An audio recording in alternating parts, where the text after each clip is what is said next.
I'm happy to present during this exciting conference and would like to thank the organizers for inviting me. Before I start the presentation, I would like to disclose that I have been an employee by ID by DNA and currently consulting for them, a company that is designing software for analysis of metagenomics data, especially for clinical microbiology. I also am so sorry that I'm not in Singapore. I would have loved to be there, but now I'm in Groningen, a city in the northern part of the Netherlands with a lot of students. And for Dutch standards, we do have a quite big hospital, which is called the University Medical Center in Groningen. So obviously, in a perfect hospital, there are no outbreaks, but reality is different. So perfect hospitals do not really exist, and outbreaks happen, as in this case in the University Medical Center in Groningen, where there was a crisis because there was a vancomycin-resistant bacteria that caused an outbreak. And we had problems in the past as well, for example, not only with bacteria, but also with norovirus. Now, obviously, outbreaks happen all over the world, not only in Europe, but even in big hospitals in Singapore, as is indicated here, where there was a hospital that had a COVID outbreak. And it is not strange that outbreaks occur, actually, because there are lots of possibilities for bacteria to be transmitted to a patient.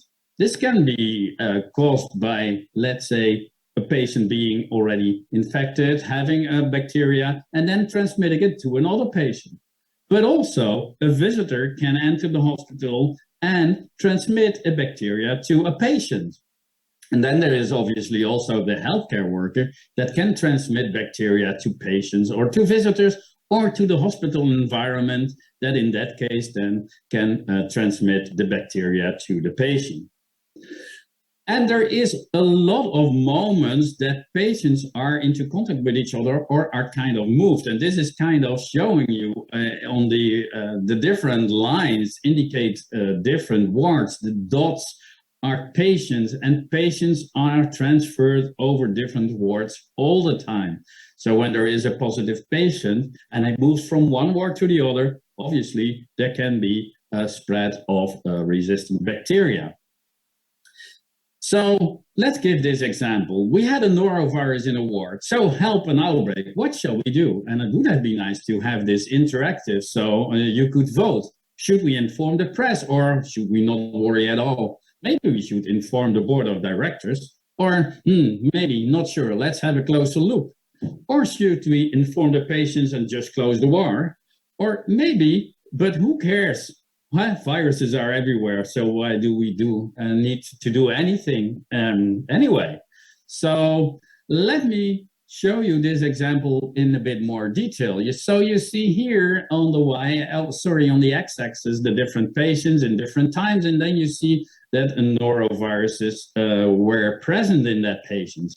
But when we started to do typing by sequencing, it was clear that actually the different viruses were not that related at all. So if we have a look in a more close look, then we see that there are actually 4 different norovirus genotypes. So there are multiple introductions of different norovirus strains with only a few secondary cases. So no ongoing nosocomial transmission. And so it was already maintained, this outbreak, by implementing infection control interventions, and no closure of the ward was required. So in other words, molecular typing is helpful. So it is worth to do molecular typing. Now let's have a look. We are currently in this genomics era where there is a lot of next generation sequencing starting to be implemented in clinical microbiology. And this can be used for typing as well. And I will show you an example of that in a minute. So again, there is the need to make sure that if more than one patient in a ward have the same bacteria, whether it's really the identical bacteria or not. Because if it is exactly identical, there may have been transmission, but if it is different, there may have been no transmission, and there may have been another introduction of the bacteria into the hospital. So important for source tracing and decision making. And therefore, what we can do is we can do a detailed DNA analysis. I will show you in the next slides.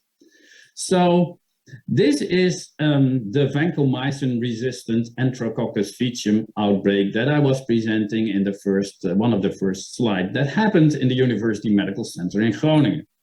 So when we cultured the bacteria, it was clear that it was a vancomycin-resistant Enterococcus faecium. Then we did some PCRs, and this showed that they all had the VAN-B gene. So seems to be the same bacteria. Then we did some conventional Sanger sequencing and showed with multi-locus sequence typing that they were all from sequence type 117. So from those results, we could conclude, yes, indeed, there is an outbreak going on. But is that really the case? If we look at these two different pictures on the left and the right, are they really identical? And when we only look at a few points, at a few genes in case of the bacteria, yeah, you see, okay, they are the same. But when you start to look more closely, you start to see differences. And the more closer you look, the more differences you find. So, and that is also the case with typing. So if we do typing only on a few genes, the chances are small that we find differences. But if we look at the whole genome of the bacteria, we have a higher chance to find differences. So we can use whole genome sequencing for that. This all starts with culturing the bacteria, extracting your DNA, making your fragmentate the DNA, making your libraries, do the sequencing, and then start to do typing of the pathogens. And when we did that during the outbreak I was referring to, we figured out that indeed they were all sequence type 117 as confirmed by the Sanger sequencing, but by using more genes, we found that there were actually two different strains circulating in the different wards. So I called my boss and I told him, boss, don't worry, there is not one outbreak, but we have two outbreaks. Well, he was not very happy with that at the time because he had to solve two different problems now. Now, the turnaround time of these type of technologies is quite long, and it takes about 5 to 6 days after sample taking to get the typing results. So that is quite late. So whole genome sequencing, it sounds great, but maybe it's just too slow. For that, we figured out that we could use the information that we have from the whole genome to develop a tailor-made diagnostic test. So when you look at a normal outbreak with conventional methods, you find everything that is circulating in a ward.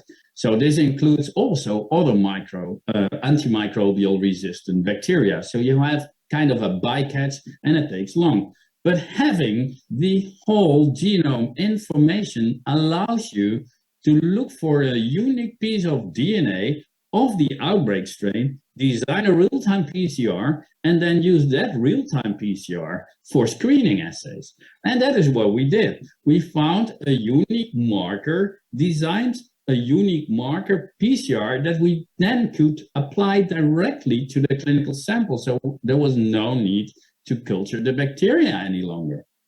And in that case, we could already have our typing results within 1 or 2 days, which is, first of all, faster, but also you don't find all the other antimicrobial resistant bacteria. That, of course, is important to know if they are present, but it distracts you from solving the problem. So this unique marker PCR was able to distinguish between the two different outbreaks that were circulating in the ward. So really very helpful, tailor-made diagnostics, able to apply directly on clinical samples and generating results in 1 to 2 days. Now, is this kind of typing too expensive? Well, interestingly, this is a paper from other authors, from Alexander Melman's group in Münster, where they showed that it isn't that expensive at all. So in this case, they didn't make this real-time PCR, so they still needed to culture the bacteria, and they needed about 4.4 to 5 days to have the typing result. It costed around 200 euros a sample, but the benefit of typing was that there was less preventive isolation because of better surveillance, and they calculated in this paper that they saved around 200,000 euros during the study period. So it may seem expensive, but by saving money somewhere else in the hospital, it actually saves money. So not too expensive after all. Let us have a closer look to the outbreaks I was referring to.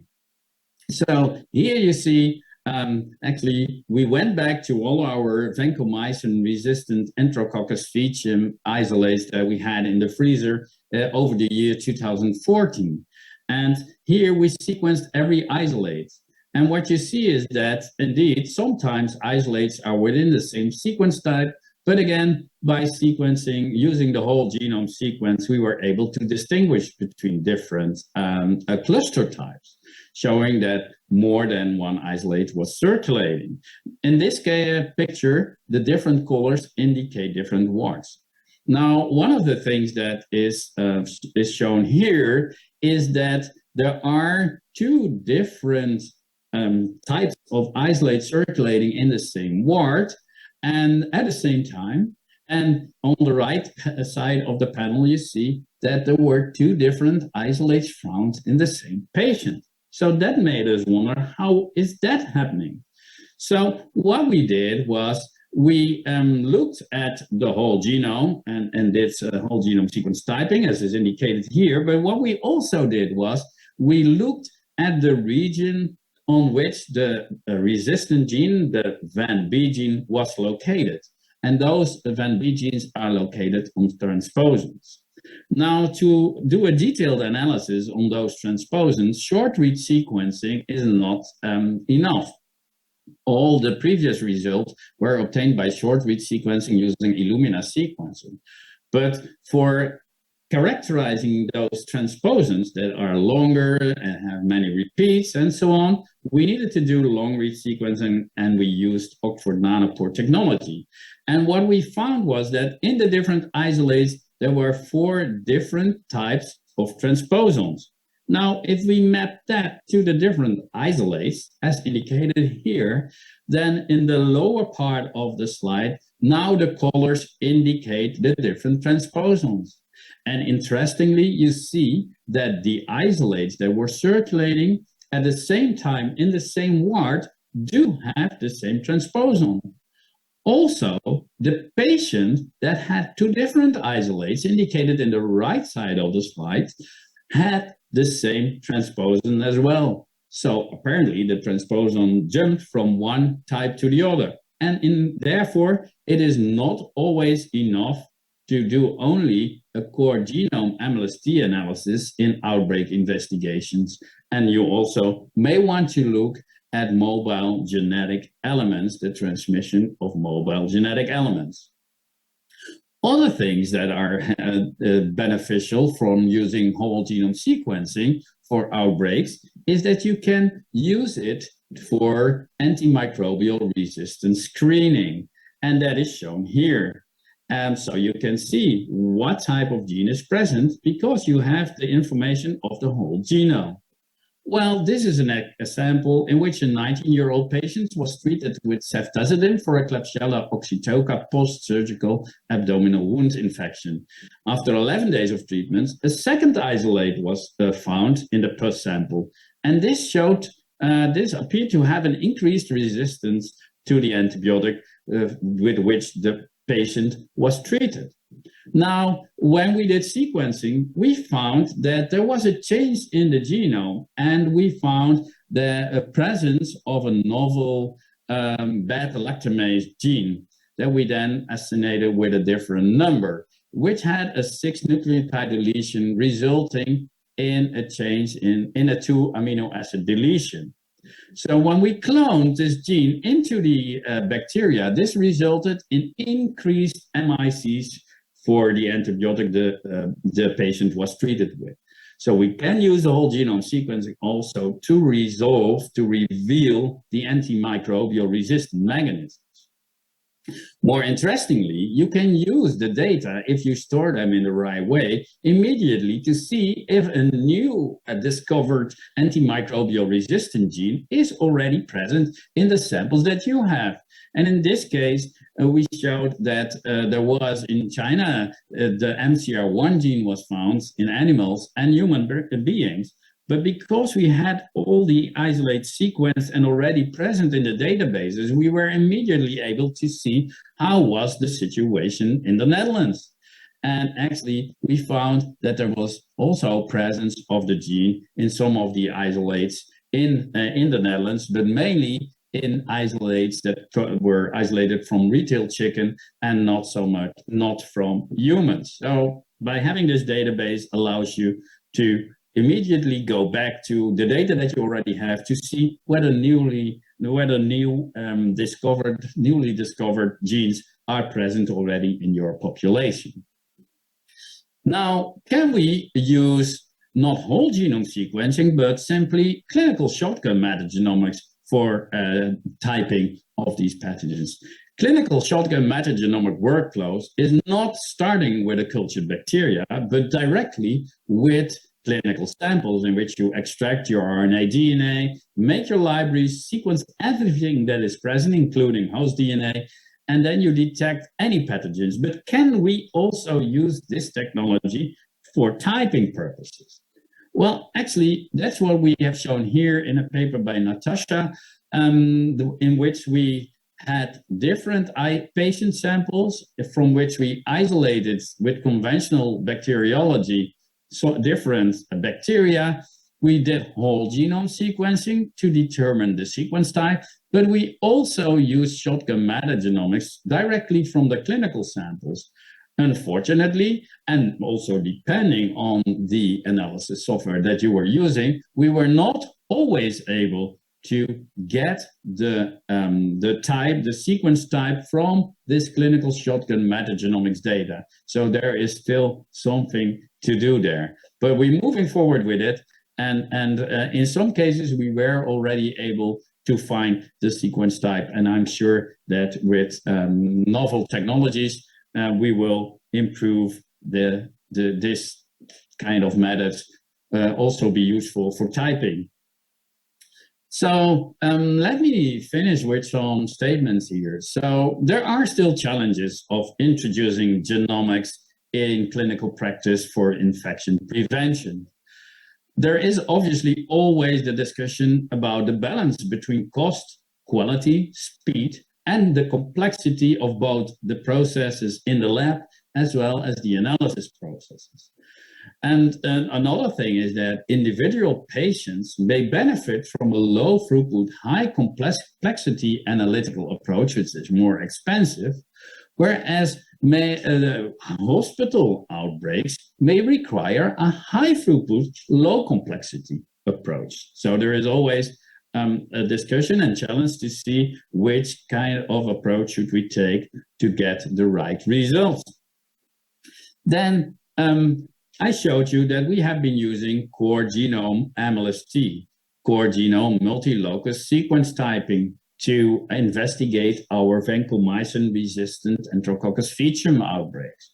Now, these kind of typing schemes, they are looking at more than 1,400 genes, and those schemes are not always identical between different laboratories. Sometimes you design your own scheme, or they are not available at all. So we need to work on more established typing schemes for pathogens, but also for cutoff values for interpretation. So if you find one gene, one allele difference, is that a completely different bacteria, or is it still the same? And is it just a sequencing error, or is it just a small mutation that has happened?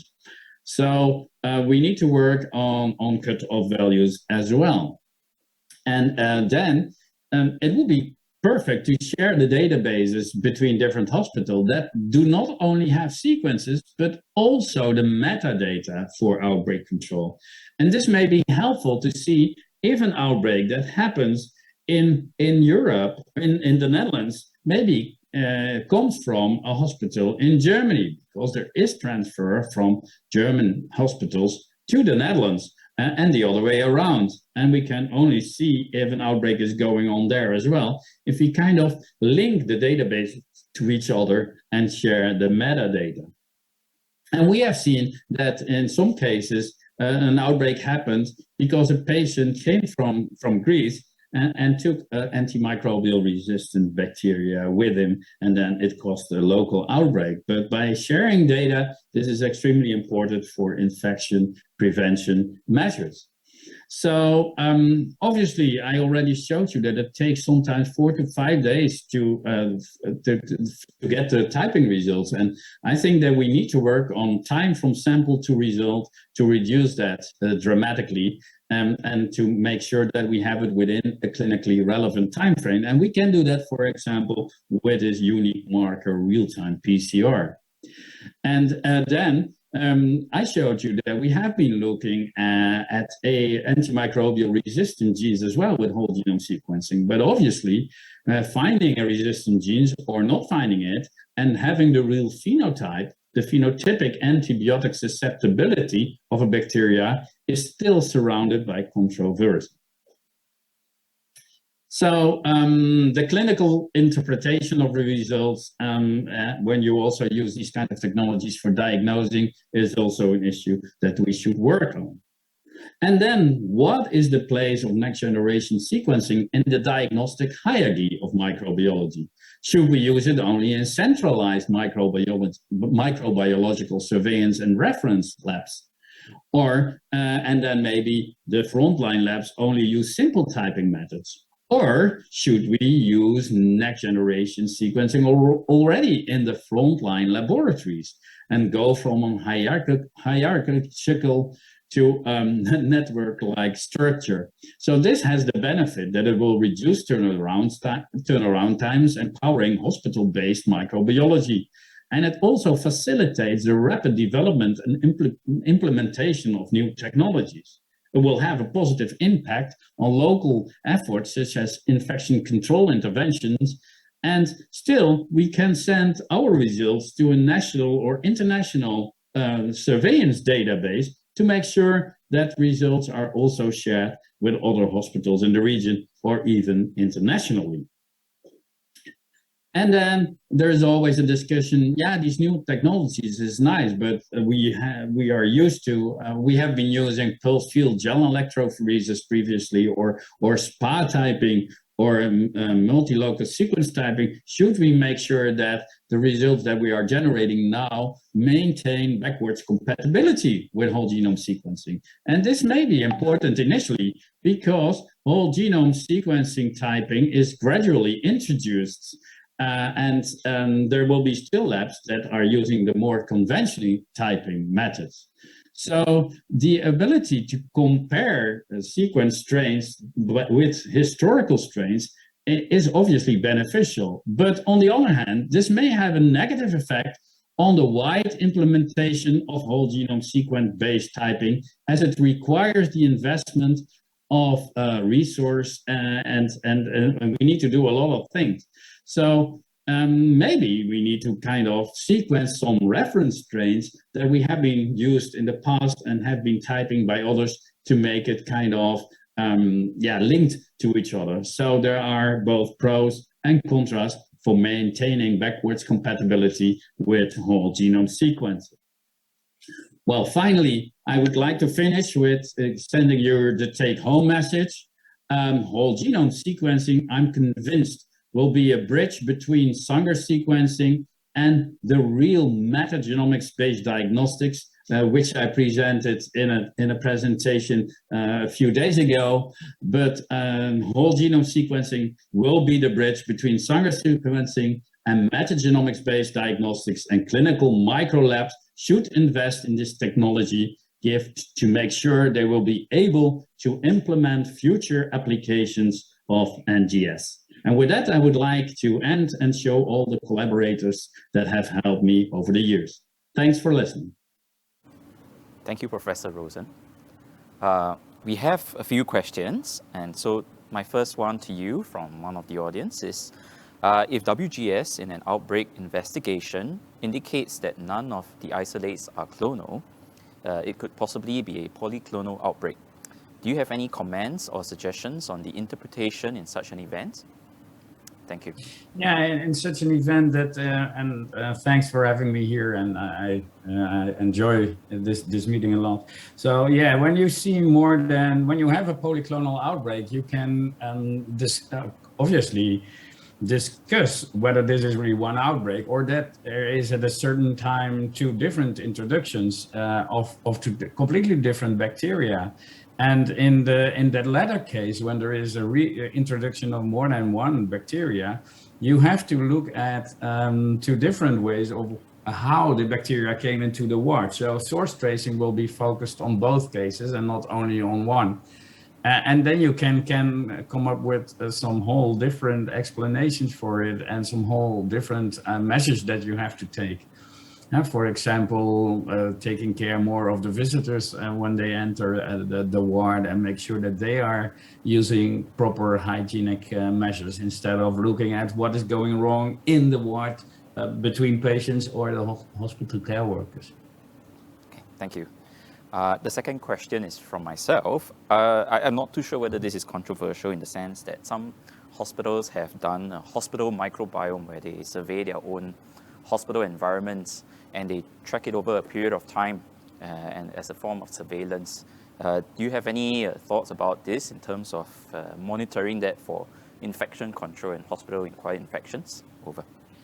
No, it's a very exciting idea and a thing that we really should do actually. And for example, we have had so many vancomycin-resistant Enterococcus faecium smaller outbreaks in the hospital that we started to do environmental screening of the in-hospital on a regular basis and figured out that the beds that we were using were kind of sewed together, and in this where they were sewed together, there was always some leftover material that even with thoroughly washing the beds was not going away. So we then figured out where the problem came from.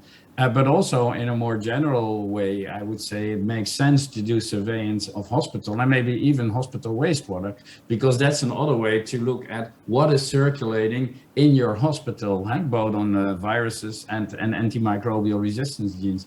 So both cases, I would say, screening of the ward, screening of the beds, but certainly also looking at the microbiome or whatever is present in wastewater, in hospital wastewater, is certainly a way to get more insight into what is it that the patients bring into the hospital and how can we deal with that. Yeah, it's a very exciting idea and definitely it's worth doing it.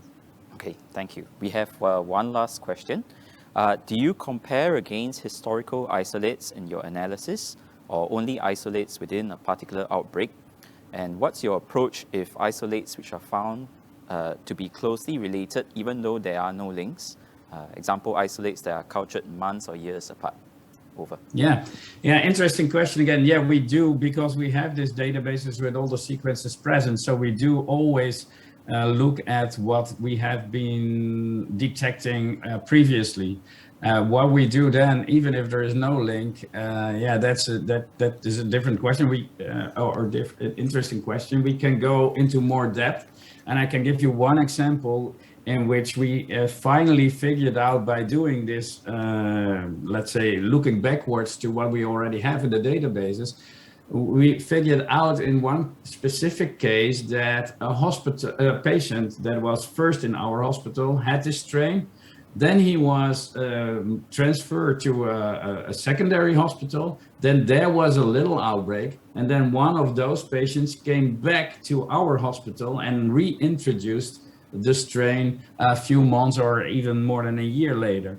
So this historical data, comparing it with historical data is very important. And obviously, if it is clonally related and we really cannot find an epidemiological link, yeah, then it's always hard to say that it's a really transmission or that it's just a reintroduction. Most of the time it's reintroduction, but it's certainly worth to look at historical data as well. Yeah. Okay, thank you, Professor Rossen. All right.